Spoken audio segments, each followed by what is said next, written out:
What's good, King Ganda? It's your boy O'Shea Duke Jackson. Back at it again with another informative episode here on the King Ganda channel. I want to first welcome everybody and give yourselves a round of applause for checking us out today. And I want to introduce my guest. She came back. She did a really good episode with us last week, but I want her to introduce herself and what her channel is all about. Hey everyone, this is your girl Zawadi Em, favorite high cheekbone sister. You already know that. So my channel is about travel, doing business, making sure you get some money in your pocket, residual income, and elevating your business. That's pretty much what my channel is about. And also traveling to Africa and looking for opportunities that are suitable for your business needs, your family, everything else. That's really what my channel is about. So check it out and contact me for any info you have about investing in Africa, and I got you. All right, and give her another round of applause for coming. And Zawadi, you did a really good job. You're the first person that I've seen that I know Liberia is starting to become a hot topic in these black YouTube streets. And I have seen you talk about poultry, talk about land and real estate. But one of the things is that we talked a little bit about. I sent you an email and I asked you, which of the two is better, because a lot of African Americans and people from the diaspora, I know a lot of Liberians were in Ghana on their way to the USA during the war and stuff like that. So, and people want to know, what is the best country for investment? Because there's pros and cons each, out of Ghana or Liberia. Okay, so thank you. That's a great question to ask. Okay, so people who are looking to invest have to understand the risk, right? You are already assuming risk. You're going to be taking risk anyway. That's the first thing that needs to be established. Ghana has advantages and Liberia has advantages. Let me name some of the advantages for Ghana. You have security as far as the investments are concerned, or is concerned, perhaps. Also, you have competition. You have competition to make your business better, because if you have more people in the market, then you want to assess your price, you want to assess your quality, and all of those things as well. And you have the population there to ensure that you get more of your investments out of everyone that is within that country. However, what Ghana does not offer is their exchange rate versus the U.S. And we all understand that U.S. has the most stable currency. Whether we all disagree or not, it is shown because of the value is very reflected in most things that we see. In Ghana, you use the cedis, Ghanaian cedis, right? So if you purchase something in Ghana, it has to only be in cedis.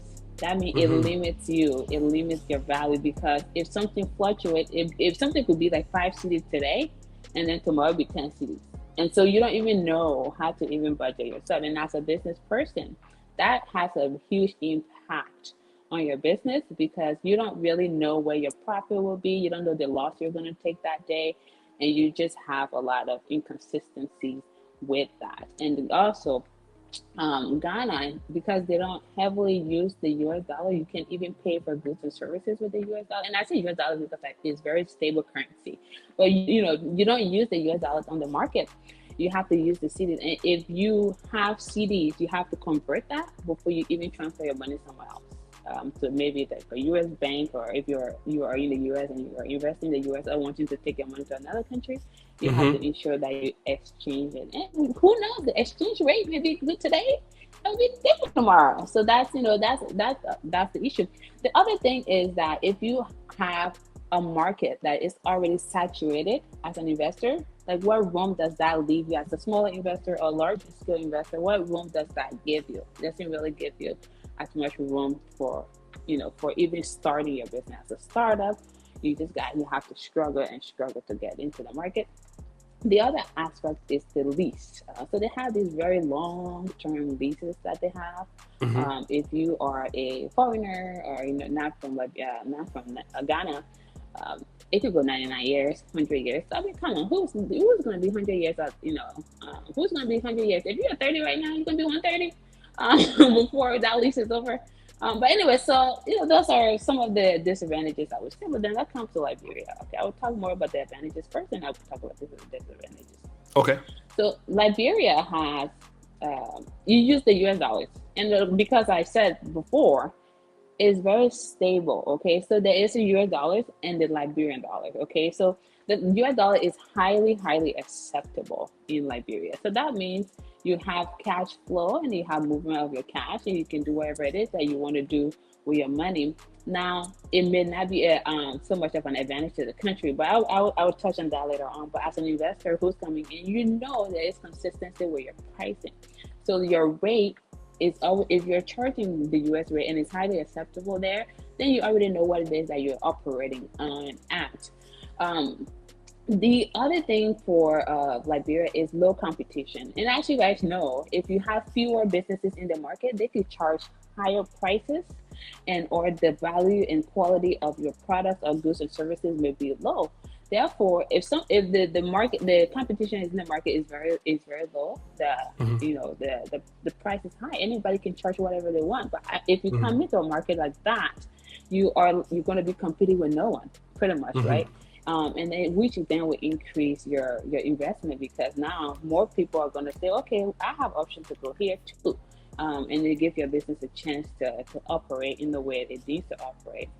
The other thing is, the other favorable aspect is that Liberia is relatively friendly, not a selfish country, and that leads to your labor force.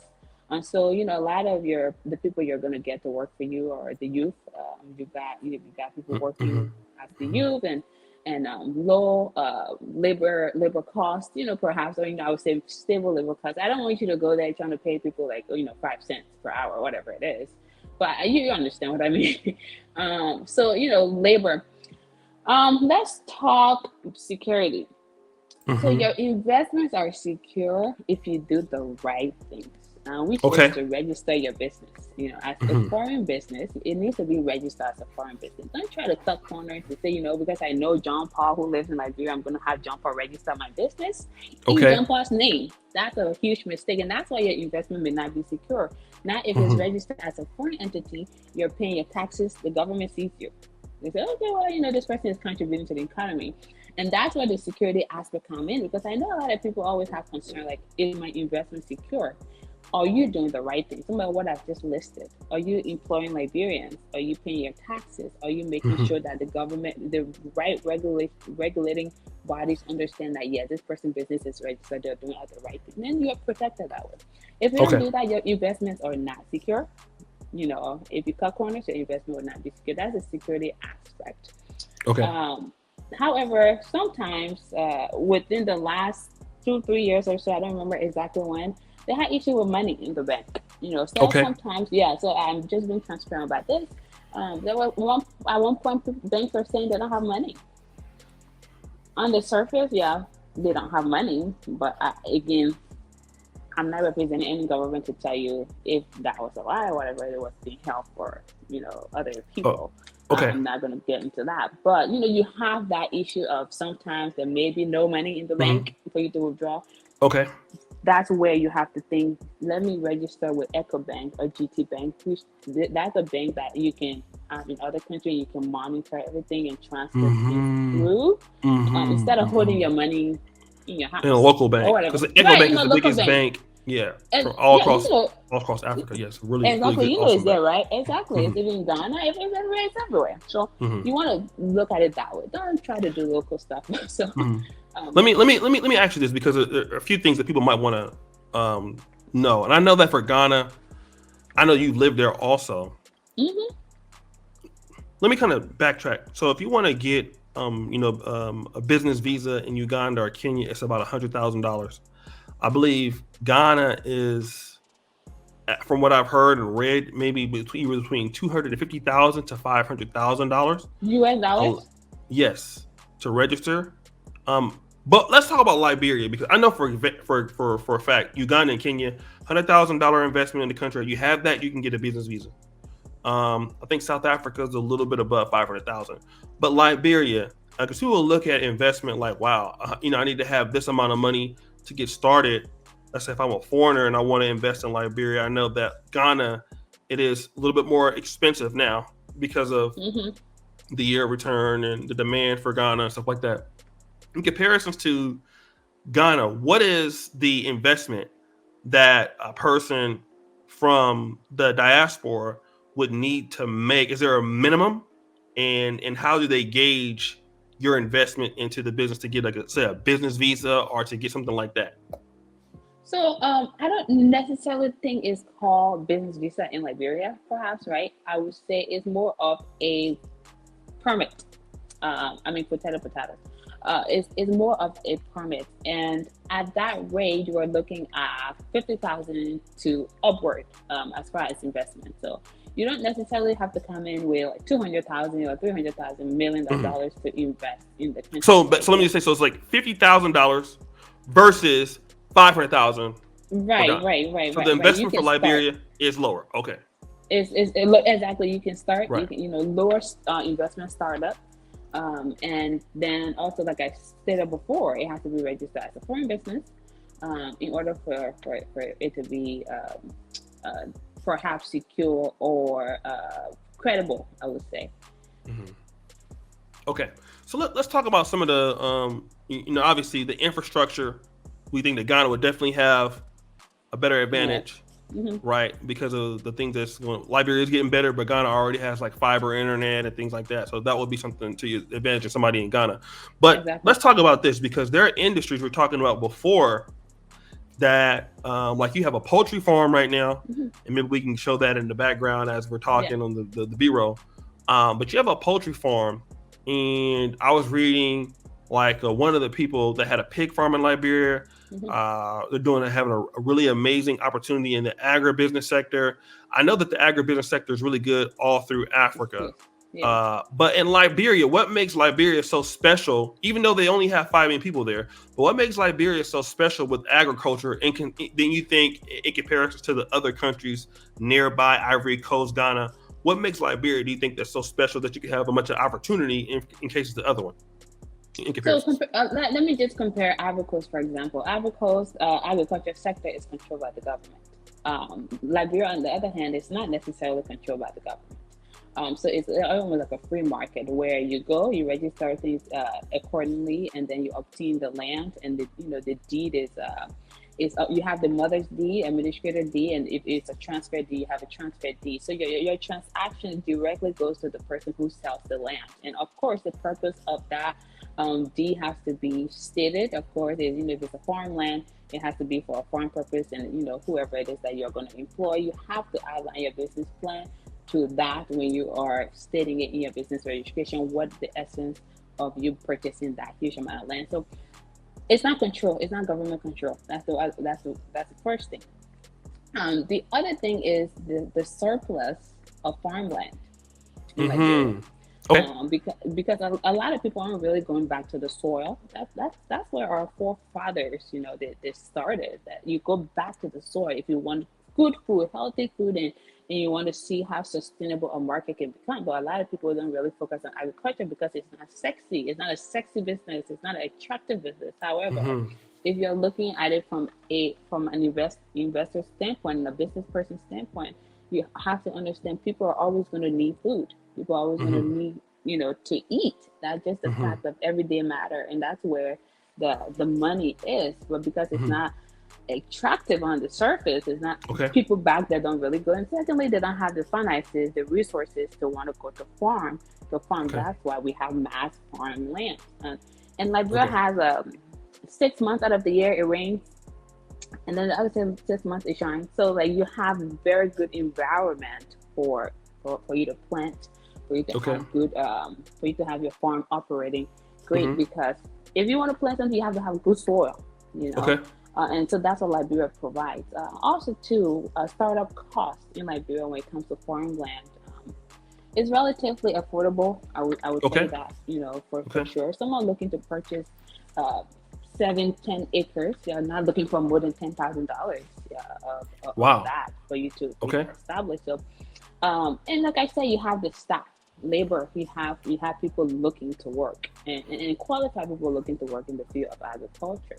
So you have all of these things, but I think that the most important here is like it gives you some level of freedom. Like Liberia gives you some level of freedom to do the business you want to do. It's not really controlled or highly regulated. The For the last government. but not the least is that agriculture products into Liberia are tax free. To encourage farmers, to encourage people who are into agriculture to come in. If you have machines that operate a farm, it's not taxable. If you have products that go into the country for farm related purpose, they're tax free as well. Wow, that's huge. So if you have a Yeah, tractor, you're not paying any tax you're on not that. paying for it. No. Wow, I'm glad you brought that up. Okay, let me kind of talk about that because I've heard people that have tried to ship those things to Nigeria and Caterpillar, and it's like really big tax and stuff like that. But let me talk about this because um, we talked about it last time. Some people see the business of agriculture. Like I said, a lot of people, especially me. I'm from like Sacramento. Like I told you about Now you last made time. So a Sac Town, we in the building. sound. And I didn't understanding about farming and how powerful it was. Kingo Batunda, one of my good buddies here, he was telling me about it. I didn't believe it. And then it wasn't until I saw um, Farm Up. Shout out to Dr. Daniel. I went to his farm in Mbale. We have an episode here on Kanganda, and a lot of us that are African Americans, we're starting to see like, agribusiness, but we're not able to. There's very few of us that farm anymore because you're Mhm, mostly in the cities and stuff like that. So, two questions that I have: if you're an investor, mhm. you don't understand. We talked about rabbit farming before this started. We talked about pig farming. There's palm oil. There's marketing that poultry. Yep. So you don't know these businesses. What do you do to make yourself knowledgeable of getting in those businesses so that you can operate and understand the value chain? And then number two, I do know that there's a lot of probably skilled people that can operate that, maybe like in Ghana and Kenya. Does Liberia have enough skilled labor to take the projects to the next level? Because I would probably assume that maybe because Ghana has a bigger population, by numbers they would have probably more skilled labor just based off the population. And so people want to know, like, well, how easy for me to get somebody that might know something like rabbit farming in the country, or somebody that might need to be an excellent pig farmer. How do you get those skilled people? Should you bring somebody? I know some countries, even Uganda, some people bring Kenyans into Uganda to manage projects. Some people bring Zambians to manage stuff, Nigerians to manage stuff. So what would you recommend for people that are from the diaspora, want to make an investment? They don't know how to teach that skill to the employee, but then there's the opportunity to make the money, but they just don't have the talent there, and they want to get. What would you advise for those two things? Those are excellent questions. But let's start with the very first one. If you are looking to start an agriculture business, it is very important for you to do your assessment, your feasibility study across. That is very important to do so. Um, Two is to pair yourself with people who are already into the field, or people who are, who have gone to school to study agriculture and have implemented some of what they've learned onto other farms or consultation, wherever it is.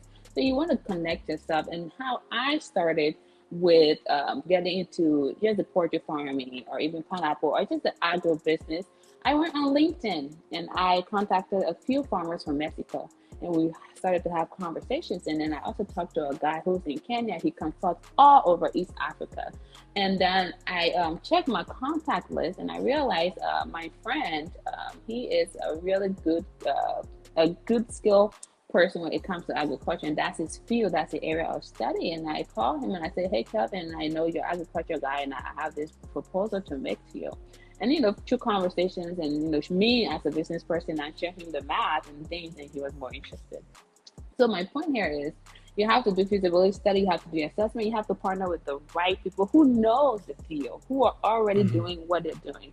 If you have to pay Mm-hmm. a consultation to go to a farm, it's okay. Go Yeah. there and say, you know what, I would like to obtain more information on how you even started your business.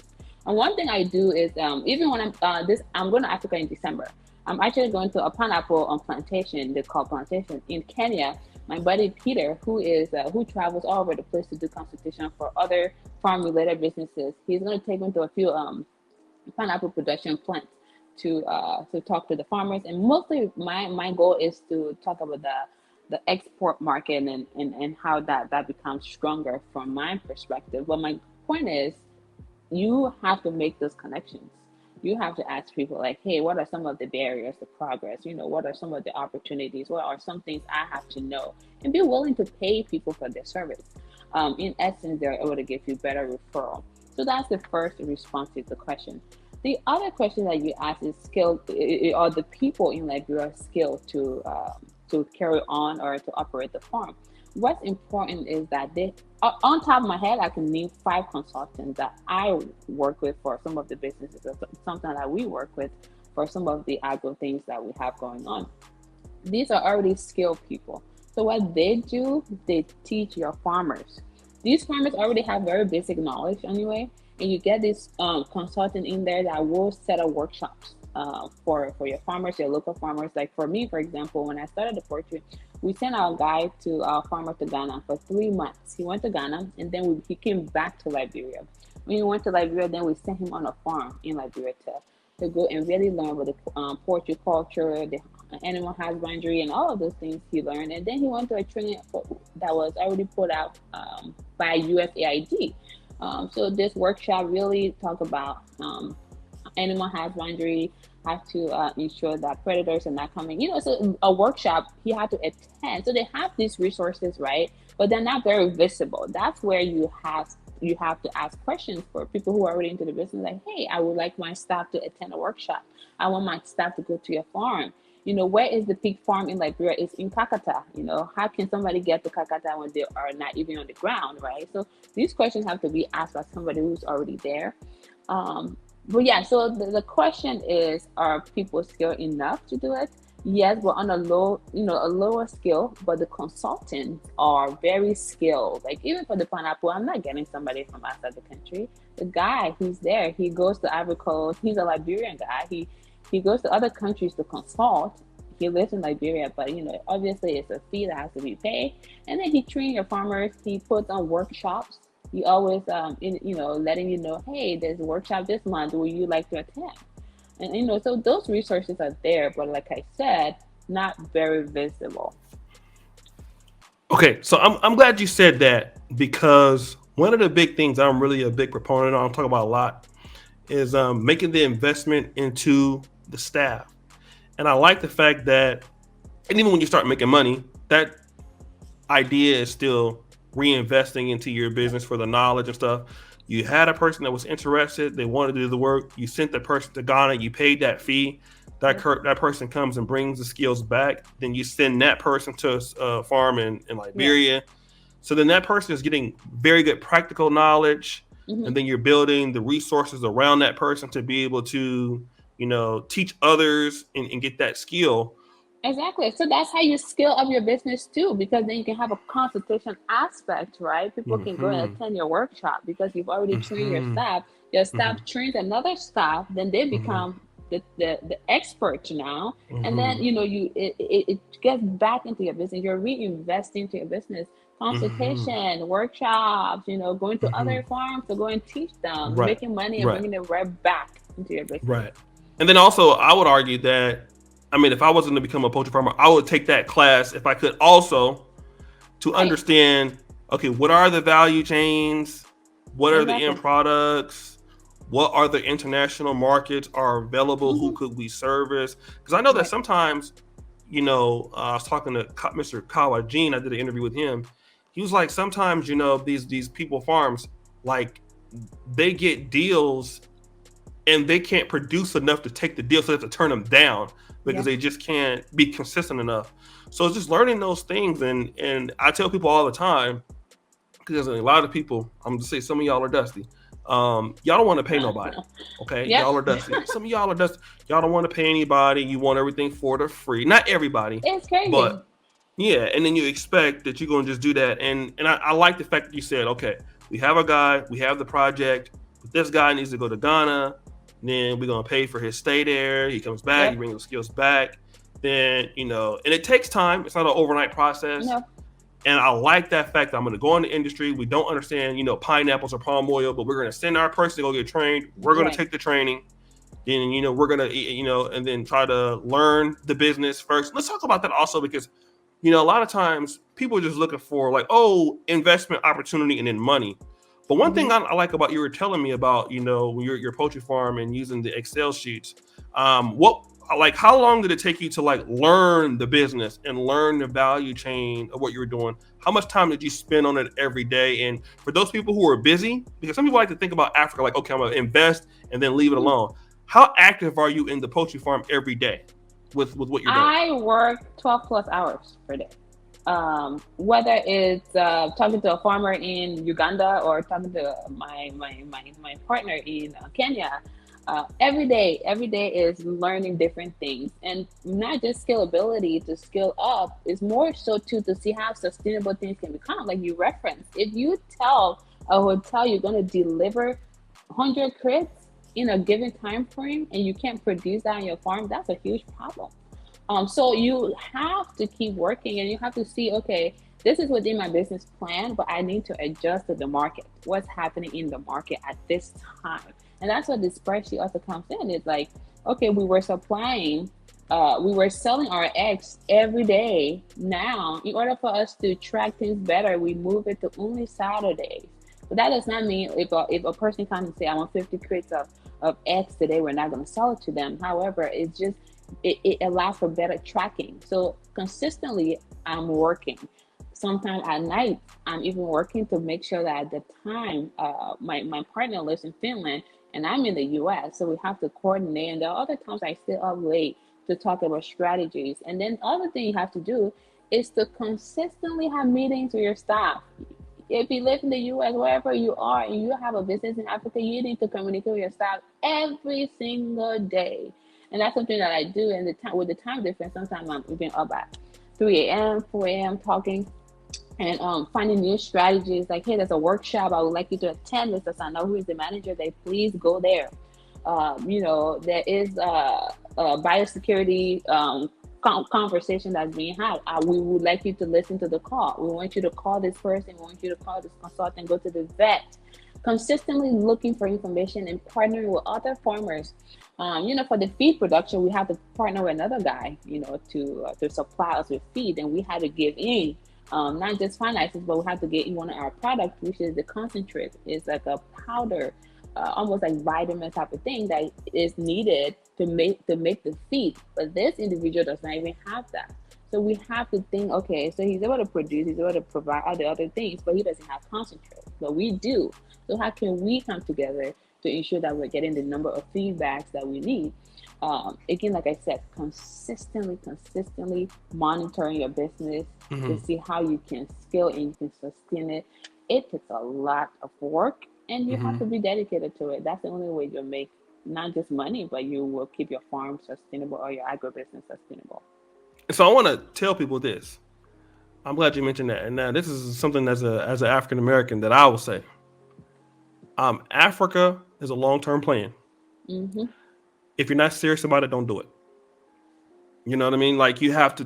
You have to eat, sleep. You have to really, really be dedicated to doing something on the continent. It is a daily grind. I mean, I actually love it. You know what I mean? But Yep. I've been to Africa 16 times in the last the Woohoo! continent in the last 3.5 years. Wow. And you have to be able to for people that are used to Fidelity and Vanguard and BlackRock and kind of set it and forget it. Charles Right. Schwab and cryptocurrency. Liberia, I've never been there, but I'm pretty sure Liberia is not like that. It is active management.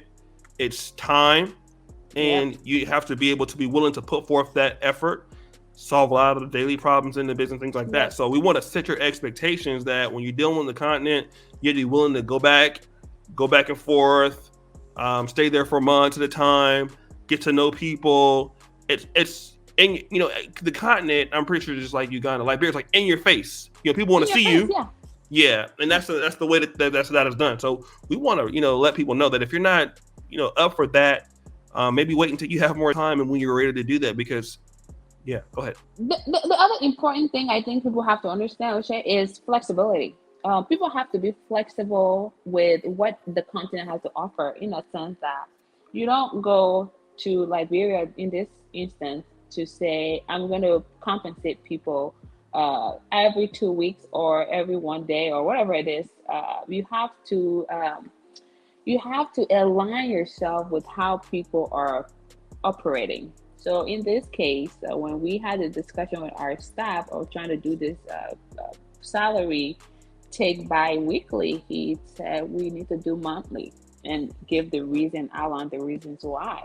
And we had to go back in our plan to say, you know what, it works best this way. So there has to be some level of flexibility and not thinking everything is going to be like the US. And that's what the daily grind comes about, that you have to constantly be on top. You have to be on top of everything. You have to see way beyond what it is that you've established. Like, okay, I'm starting off here now. These are some of the barriers, but in the next quarter, we have already solved some of the issues, so the issues don't repeat itself next time. You constantly just have to keep learning, and you can get a lot of that information through your staff. Trust me, a lot you can learn through your staff, and not just so much so that you are management or your owner. So therefore, you're not going to listen. But these people can teach you so much. That's why flexibility is important. Let me talk about this, because some people, like, let's say for me, I'm also in the content creation business. Hmm. So fiber internet is important for me. So right now I know that like Liberia is not dealing with fiber internet in most places. So let's talk about, for certain people, internet infrastructure in Hmm. comparisons to Ghana. And if the internet is important for the business, if high speed internet is important, what have you found out from being in both countries about the internet access? Let's say roads, and then also let's talk about these international. So I'll talk about this. So internet, kind of like the road infrastructure, and then also I know that Liberia is between Ivory Coast, Sierra Leone, Again. and Guinea.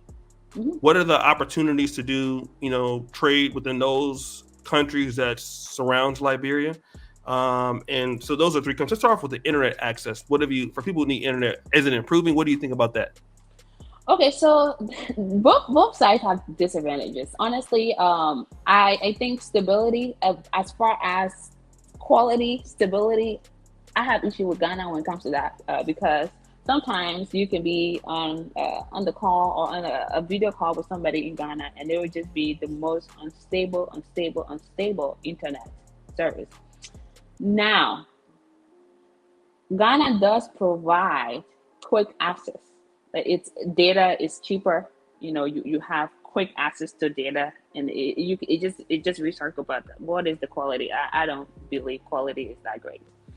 Liberia has better quality when you're on a video call, you're on a phone, specific given times. However, it's not cheap. It's not cheap. It's not easily. It's there if you can afford it, right? But it's not. If you don't have the money, you don't have easy access to it. It's not something that you're gonna say, okay, let me just pay $1 right now, and then I will get like this data for all this time. Even though they do sometimes provide like free data for like browsing and all of those things, but it's not cheap. However, things are gradually improving when it comes to that. Uh, Other companies are looking to be competitors, because you Mm-hmm. have only two competition. Like, you have two, Lone Mm-hmm. Star and Second. So those are the only two providers. Mm-hmm. So if they turn it off, what options do you have? But Ghana, on the other hand, I would say have more competition, and of course Right. then making sure that the price is decreased, because competition is Right. there, right? So that's the Right. Right. competition thing I talk about. So people looking to get into that, that's something you can do more of a research. That's $1 million project. I'm not, people looking Okay. to have like a cell phone company, everything. Yeah. Okay. Um, So basically, Ghana better internet infrastructure, and then the roads, transport. I know Liberia is still getting better, it's an but Ghana emerging. would. Yep. So Ghana would Ghana be will be. better as far as Yeah. transport and stuff like that. Yeah. Okay, so we got that. But let's talk about this, because Sierra Leone is the kind of sister country to Liberia, right there with Guinea and then Ivory Coast. Yeah. So let me ask you this: for your products, let's say, because rabbit farming you've been telling people about that, and we visited some rabbit farms here right on this channel. If you had a product like your eggs in Sierra Leone or Guinea, is there a possibility for Liberia to be if you have something going on that's good in Liberia, that you can service these other international markets, just not, looking to sell in Monrovia. Have you heard about people that do that have those international connections where they can service these other countries nearby? Liberia is starting to include more of Sierra Leone into business dealings and partnerships. So the good thing about our farm, we are looking to supply Sierra Leone because the thing is, our farm is not too far from the border of Sierra Leone in the first place. If you're on that side of Douala, Bombi, Brewerville, we are heading to Sierra Leone anyway. So that's one of the things as far as transportation and getting our product, logistical things, very easy to navigate that side. As far as me knowing a lot of businesses that interact and do trades that way, I'm not very aware. I'm becoming more familiar with trade across, and really I'm starting with Sierra Leone because it's very close by. What I know though, as far as partnership, is media partnership that Liberia is having more now with Sierra Leone. So that's the partnership. Not to just beyond that, that becomes more because if you've already accepted, media partnership, what else can come out of that? So our goal is to get product to Sierra Leone first, but we're not even at Liberia's capacity. We cannot supply out of Liberia yet. But that Sierra Leone is the next place that we want to go. And because, like I said, easy access is not too far from the border where our farm is. So, yeah. Okay. So you're even having a hard time just supplying Liberia. Yeah, I just can't. We if you look at our farm, I think you've seen my video there. We are the second largest farm in the country as far as the building, and it can house 20,000 birds. That's not even enough for a country, So yeah, so it's not even enough for a country, and we're not even at that capacity of 20,000. So imagine people are still needing the product. Okay, so kind of recap. So Ghana, more expensive to get started, better infrastructure, bigger population, better internet. Liberia, lower to get started, less competition. You get free imports on things that do with agriculture, right? Very important. That's huge. That's a real huge. So instead of, let's say if you have a tractor, it's $100,000. There's no tax on it. So that is huge, right? Huge, yeah, huge. That's huge. huge. You have labor. You have good labor. You have good labor. Yeah. The U.S. rate, I'm telling you, right? The dollar, yeah. The dollar. It's stable. It's stable. Very stable, yeah. So those are the things that that you can consider, and then obviously for those people, I know that a lot of people called you and contacted you the last time. For those people, give people a reason. I always ask people, why should they subscribe to the Zawadi Em YouTube channel? Because everybody needs money in their pocket. And my goal here is to ensure that people are starting businesses that are sustainable. And I show people how. And I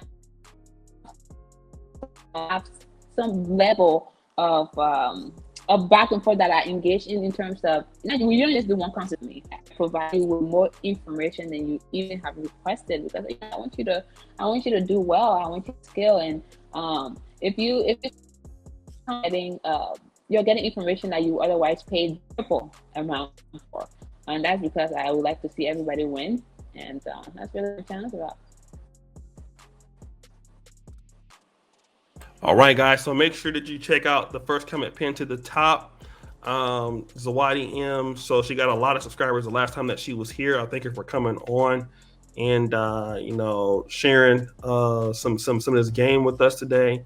Like I said, Liberia has a lot of upside, and I think that's also the good thing too, right? Because that's the one thing that Ghana has a lot of upside, but I think with Liberia, you have a chance to get in and do some things and be first. Emerging market, yeah, exactly. Yeah, emerging market, yeah, and kind of be there, and you kind of can write your own canvas on there, and exactly.